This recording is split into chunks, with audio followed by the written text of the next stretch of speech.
Washington has the crown jewel of their 2025 class. Zaydrius Rainey-Sale is in the fold again.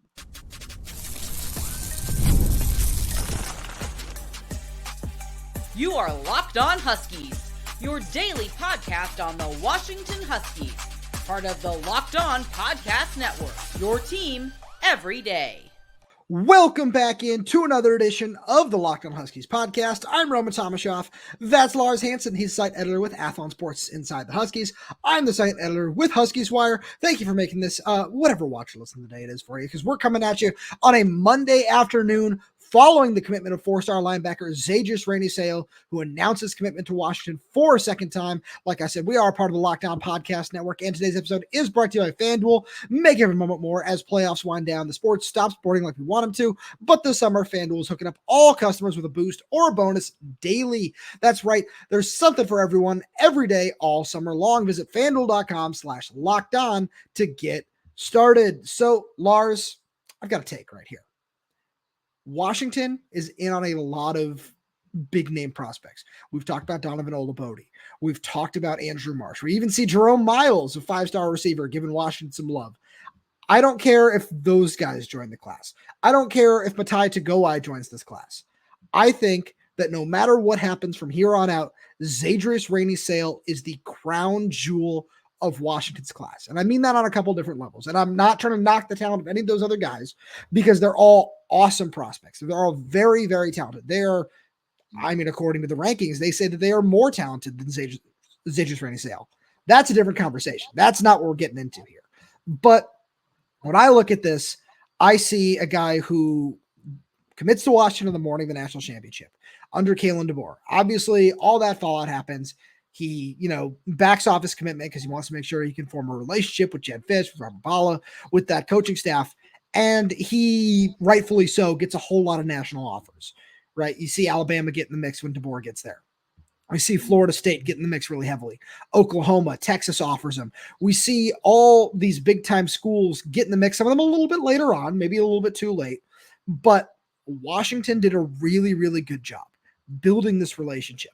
And with a guy where, when Josiah Sharma decommitted, as much as we thought there might have been a chance there at the end, it didn't feel like he was going to be coming back. And now we see Rainey-Sale go full circle, come all the way back around, and now is back at Washington.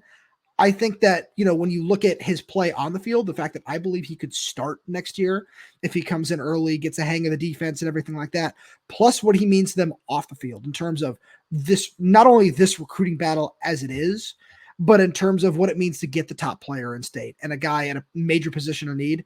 I think that this is going to be a win that Washington can really hang its hat on in this recruiting cycle. I completely agree. And the one thing that really does sell it for me, when you look at the way that, as you mentioned, he commits on January 8th, and it was an early commitment. And sometimes those early commitments don't necessarily pan out. And you and I both have talked to multiple people around in the pro, whatever you want to call it, just say multiple people who, when you talk about Kalen DeBoer's approach to recruiting, there could have been a chance that Zaydrius potentially with a bigger offer might have gone elsewhere late in the process. But with this approach that Jedd Fisch and the staff made when they pulled up to Bethel High School with basically the entire coaching staff for a defensive recruit. You're talking an offensive-minded staff, an offensive head coach.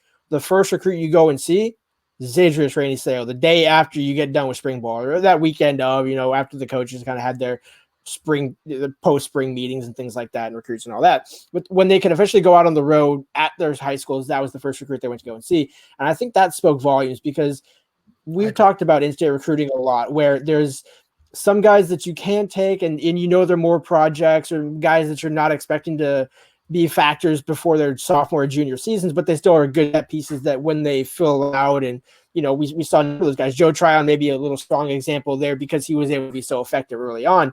But just some of those guys that maybe were not 4 and 5 star and top of the line guys, you can add those guys to the class, but you really have to get some of the best prospects in the state. When we see Dimitri Minning go to Oregon, we see some other guys leave the state. There were 2 guys in this class. I agree with you that Zaydrius, of the 2, was the top one that you could not lose. But there were 2 guys in this class in the state that you could not lose, and Washington got them both. That, to me, is a massive win for Jedd Fisch without having even played a game. Steve Belichick, without ever coaching a college game, convinces Zaydrius Rainey-Sale to come in. Obviously, you got to give a shout out to Robert Bala being the lead recruiter in that regard, but this was a whole staff effort. It wasn't just Bala. I want to make that clear. But I think that's the whole selling package where this is an example of a guy who could have gone anywhere, could have gone to Alabama. But the fact that I think he realized, wow, these guys are really prioritizing me, and there's no reason to not, plus my mom loves me being in the state. It was just a perfect fit for him, but you have to put in that effort. You can't just expect, oh, well, he's an in-state guy, mom wants him to stay, and maybe mom eventually wants him to go out. So that's why you have to always keep recruiting these guys and really show all that attention, and that's why it paid off with this commitment today. I couldn't agree more. And just the more I look at this, the more I feel like this is a really, really big win. Washington, after this commitment, sits inside the top 20 in the nation in terms of 247 sports rankings. And this is a class that a couple weeks ago, and obviously, with 11 commits since then, a lot's going to change on that front as well, but it's now inside the top 20 that there were a lot of questions, and there still are some. We'll get to, talk about Smith Orogbo a little bit, but we're going to stay positive here in the opener.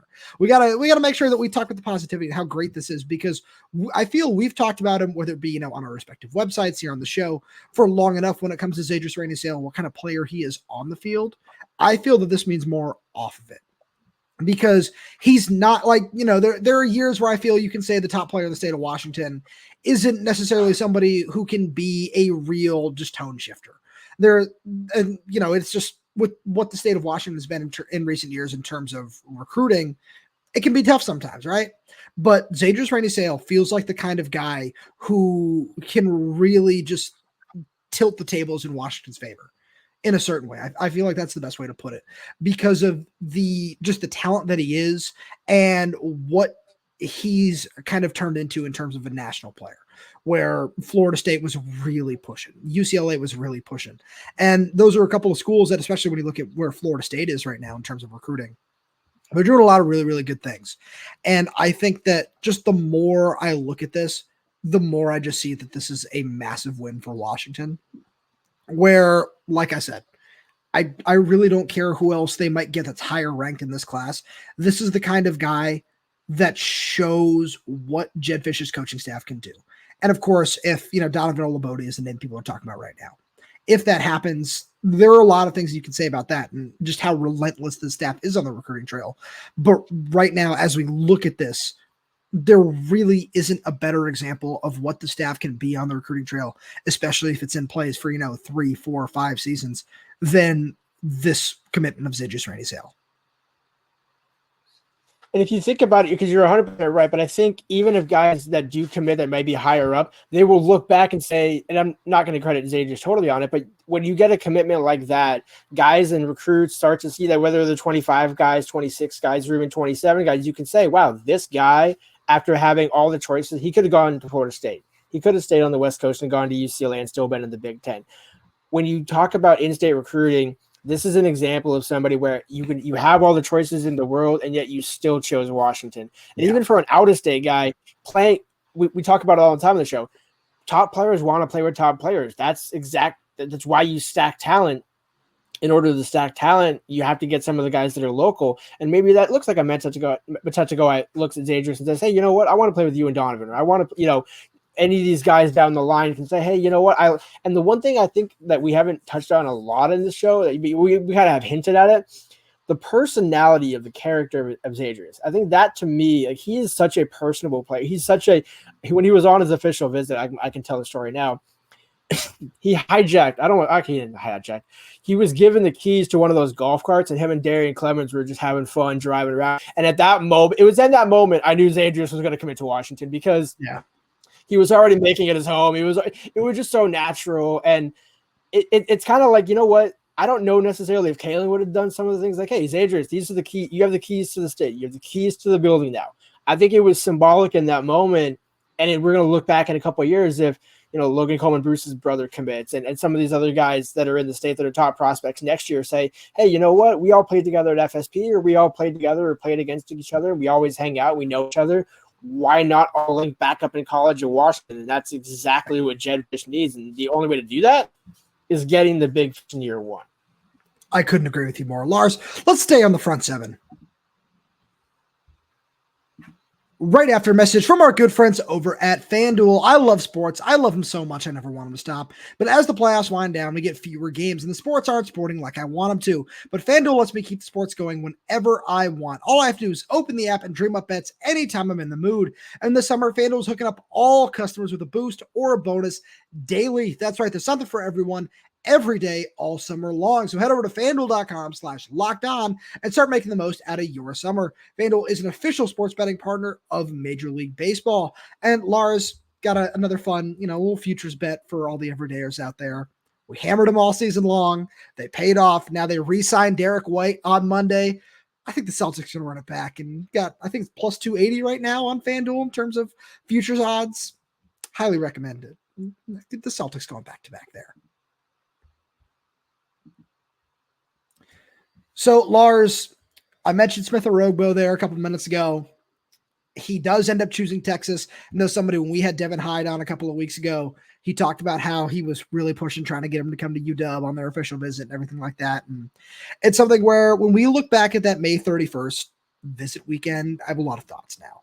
What I remember saying on the show a couple of weeks ago, when we look back and, it's 7, 8, 9 of these players are committed and most of them are going elsewhere, you can fairly question some of the things just some of the ideas that went into that visit weekend. And I have some thoughts on that.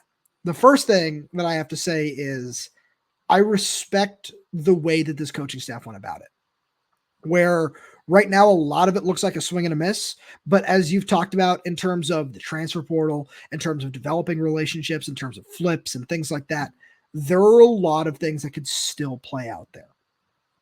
But the other question that I have now, when I look at that, and obviously you can take this whatever way you want, is I still have some questions on the defensive line where I think there's room for one more guy.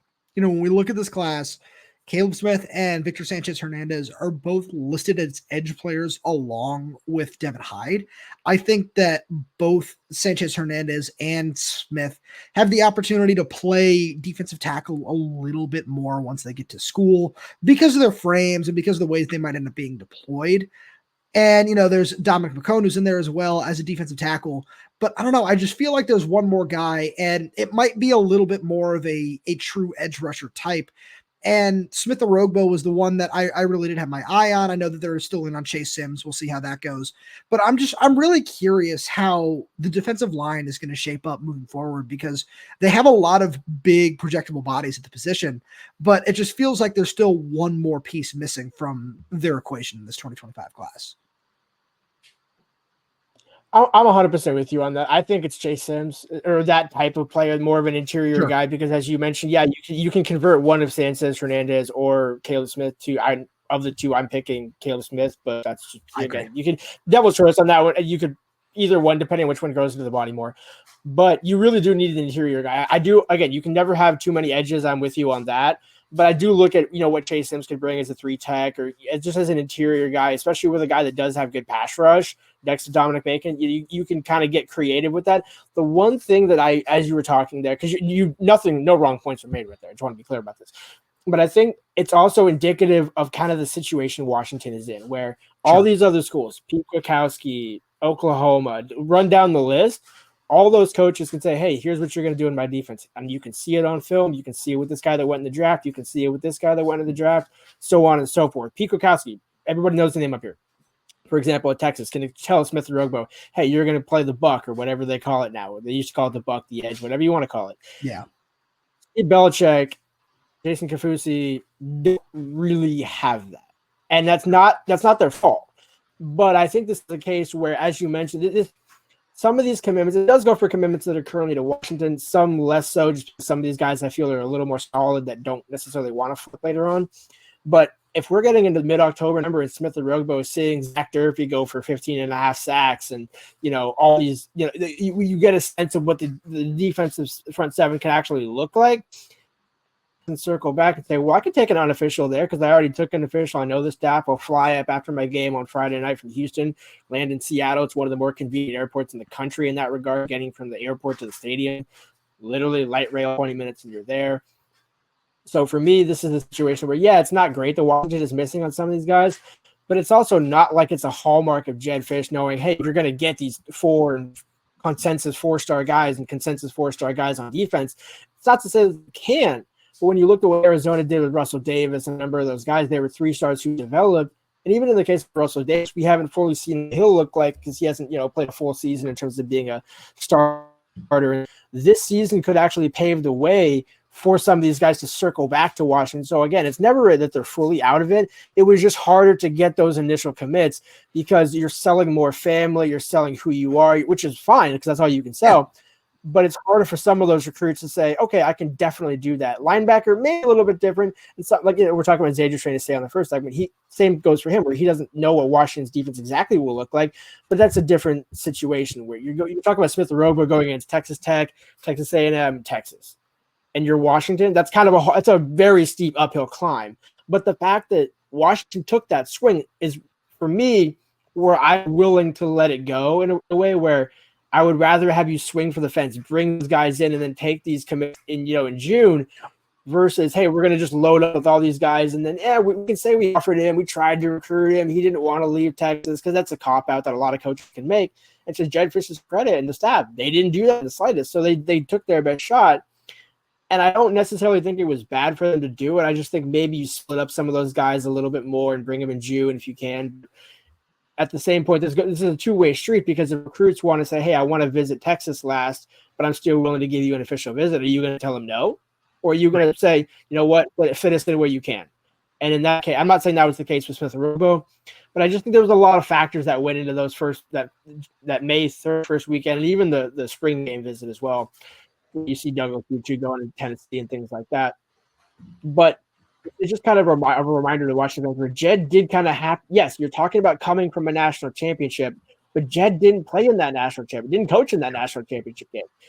Most of the team is not returning, not going to be in that national championship game. So you're starting fresh, but it's a heck of a foundation to build off of, knowing these guys are still on the board to potentially flip, and it's all in your card. Whether if you start out 5-2, 6-2, there's, oh wow, okay, maybe I should reconsider Washington if Texas goes, 4-4 in the SEC to start. I'm not saying that's going to be the case, but I'm just saying that there's a lot of factors still with 5-6 months left to go. Yeah, I could have said it any better myself, truly. And I like where you're going with that, where, talk about the defensive line there a little bit, but it's just the thing that I kept coming back to the whole time that you were saying that was somebody that I mentioned in the opening segment. I'm going to come back to again, and it's Donovan Olugbode, where this is the kind of guy where, Adam Gorney's put in a prediction for him to land at Washington. And this would be just such a massive get for the Huskies, where that's the kind of guy where it's all it takes is one. And that's why, when we're talking about Zaydrius Rainey-Sale, that could be the one where even Donovan Olugbode, who's somebody who's, originally from Illinois, goes to IMG, has all the national offers, is looking all over the place, USC, Mizzou, Florida, and Oregon being the rest of his top 5, where getting in those battles is something that Washington didn't used to do. And you're right, because selling the national championship, selling those things, that's one thing. But then, of course, you have to factor that in, that Jedd and his coaching staff were not the people coaching in that game. So that has to be factored in there a little bit. And, getting a guy like Smith Orogbo to leave Texas is always going to be really difficult. And by no means is a hat on the table an acceptable outcome, right? Where you're in these things to win. But it's a good building block to have by saying, hey, look at this guy. Yeah, he's considering Washington. Look at Andrew Marsh. If Andrew Marsh still ends up going to Michigan, yeah, he's considering Washington. Caleb Edwards has got his top 5, top 6, whatever, probably going to Alabama. But it's, hey, yeah, this is another big-time tight end. We got 2 really nice ones in this class. Yeah, he's still heavily considering Washington. That's kind of what it's about in a certain extent, where, again, I want to make sure that, I can't have this clip. People be like, oh, you're saying mediocrity is this and that. No, because, of course, you play to win the game. Shout out Herm Edwards. You play to win the game, but you have to start from somewhere. And Jedd has a really, really nice foundation to build on, but there's still a long way to go to see that. And without playing a game, you're only able to show film from Arizona, where you don't have that defensive coordinator. You have a very different defensive coordinator now in Steve Belichick. There's still a lot of things that are changing, and still a lot of things that you need to build on, and you can only do that on the field, because not only do you need to build on those things on the field from an internal perspective, from a team perspective, but you're also moving into a new conference. You're going to play a whole lot of new opponents. You don't know what that's going to look like either.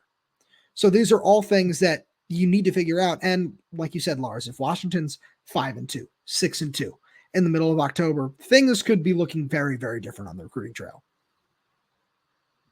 Exactly. And that's the point is, and this is kind of why recruiting is a year-round thing, where you need to be able to get in that race early on, because you certainly, let's say this is exactly what I said, you take that shot early on, because if you start 5-2, but you only offer it and you didn't even push for a visit, what's the point? Now, yeah, you might be attractive, but it's way easier to lay that foundation. And again, like I've said, you mentioned it, the portal. If these guys, Andrew Marsh goes to Michigan, doesn't play for whatever reason, or just doesn't like the situation and wants to transfer, so be it. And you have that relationship with Kevin Cummings. And I mean, we've seen that with Jerome Myles, as you mentioned. We're out of nowhere. This 4-star is now a 5-star on 247, is listing Washington in his top 7. It's the way of recruiting in some of these days. So you just kind of have to take it with a grain of salt. Obviously, we're not accepting losses, but again, if you're 6-2, you still had 2 losses, one more than Kalen DeBoer had last year. So no matter what, it's a regression. But again, that's because the bar has been set so high that Jedd is at least trying to swing for the fence, and that's all you can ask. Couldn't agree with you more. Now, Lars, let's jump into some of the committed guys and who might play next season.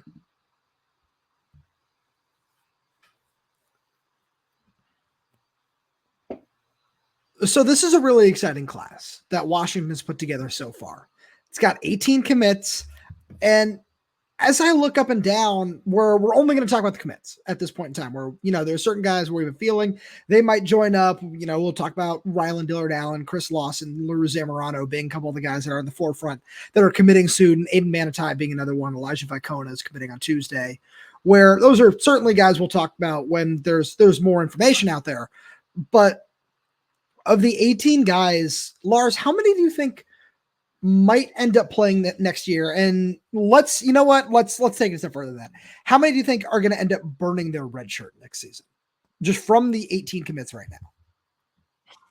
Ooh, well, let's see. I would say a good baker's dozen, 8-ish, because I'm trying to go through the class in my head, because obviously Zaydrius will. You have to imagine neither of the quarterbacks will. Julian McMahon probably won't. I think the wide receivers certainly have a chance to. Offensive linemen, no. Sure. So you're probably looking at maybe let's just say 5 to 8. I'm going to give myself a range that just because. And again, to burn their red shirt, plays more than 4 games. You're talking about injuries. There's a lot to like about this class, but again, there's also so much. I mean, think about the linebackers. You're losing 4, so automatically probably 2 of these guys are playing 6+ games, if not even maybe 3. The secondary could be different. Who knows?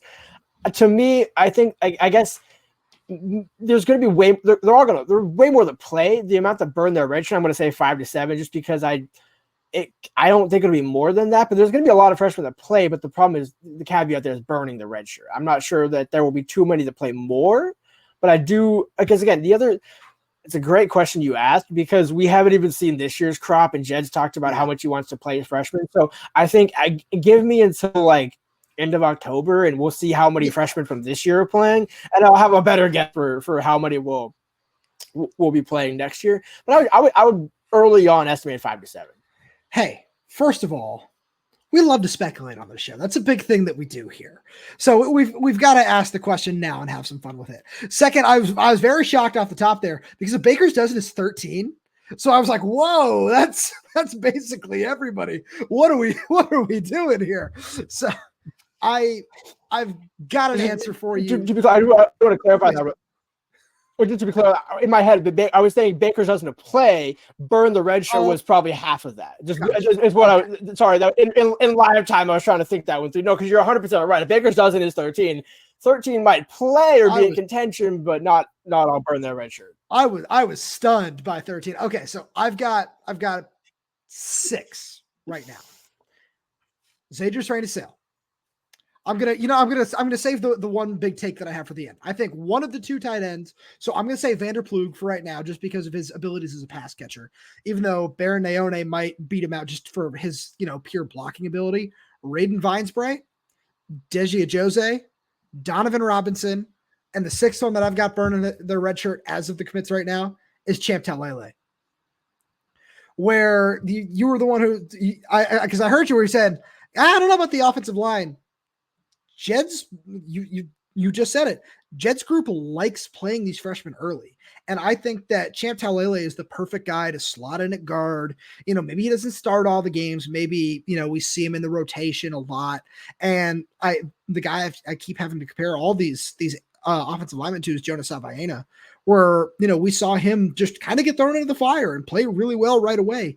And that's something that I feel could happen in this case, where at Arizona, Brennan Carroll coached multiple freshman All-Americans. And that's something that could very well happen again. Is it a situation that, me personally, from watching the team the way that I do, would I prefer that? Probably not. But if he beats out enough guys and he's the right person that, especially in Brennan Carroll's opinion, to start or to play a lot, I'm not going to argue with the man. I'm not, because I think that that's just such a big part of what we just talked about in the first couple of segments too, where it's about recruiting and building that momentum and showing some of these different things. That's something that you want to be able to show, that these recruits play early on, even on the offensive line, where, again, it's not ideal, but if he's the best man for the job, I'm not going to argue with it. You know what's crazy? The more, as you were saying that, I was like, you know what? Think about the offensive line in 25. What's it going to look like?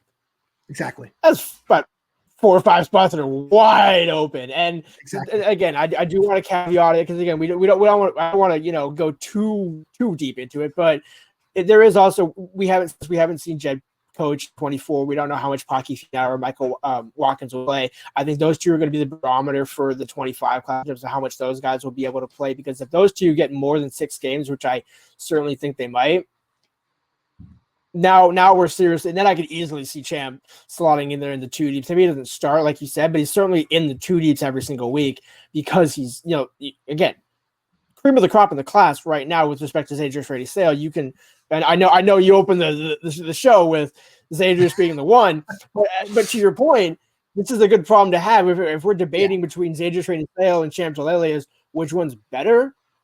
Who cares? Who really, again, respect to both players, but who cares? This is not the problem that Washington fans thought Jedd was going to be having, where it's, oh, you're 3-star you, you're 3-star you. You got 2 4-star tight ends, one of which will probably be starting this year. I wouldn't be surprised. That's my bold prediction. I honestly, like I honestly think both of them will play more than 8 games next year.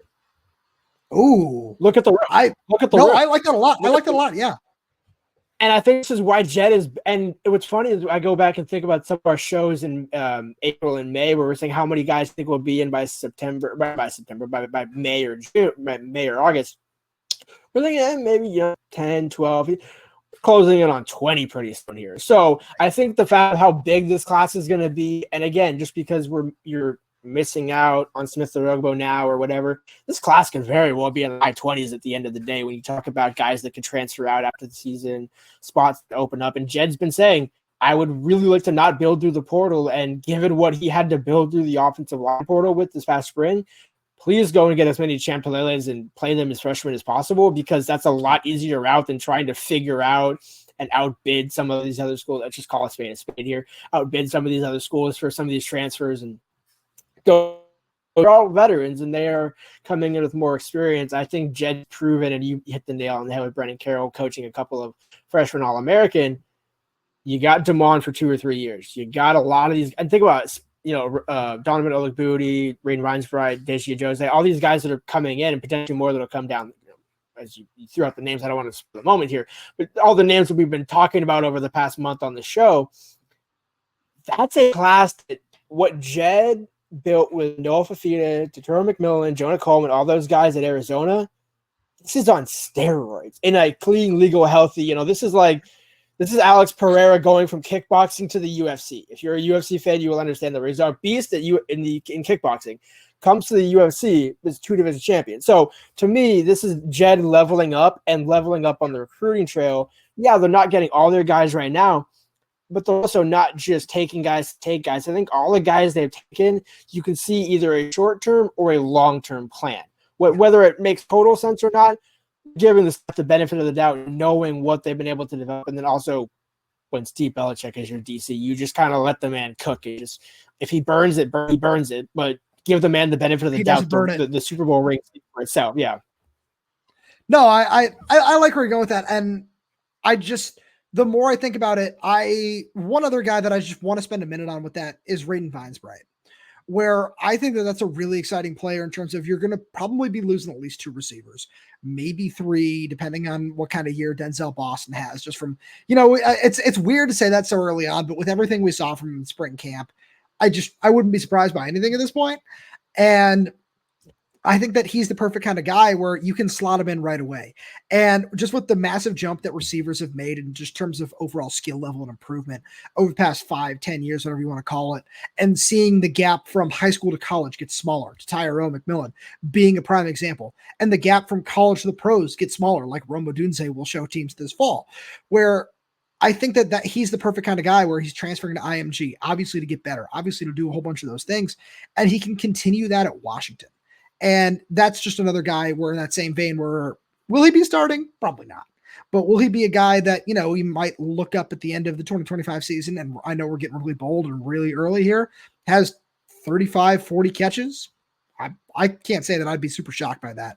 And Lars, with that being said, thank you so much for being here. Thank you to all everydayers for tuning in. Now, as some of these commits have settled down, we're going to get back to our normal schedule of Monday, Wednesday, Friday for the next couple of weeks. So just make sure you keep an eye out because we'll probably be posting some special bonus episodes and some other things depending on what breaking news might be coming down the pipe. And the best way to make sure that you are up to date on all the latest news is to subscribe wherever you get your podcast. So that's YouTube, Spotify, Apple Music, Amazon Music. We're there. We're everywhere updating this channel. Like I said, Monday, Wednesday, Friday. So make sure to click that bell so you never miss when we post a new video. Like the video. If you have any questions, comments, concerns, drop them right down below in the comment section. And if you're audio only, please leave us a 5-star review. It really does help us out a lot. Thank you so much for tuning in, and we will talk to you on Wednesday.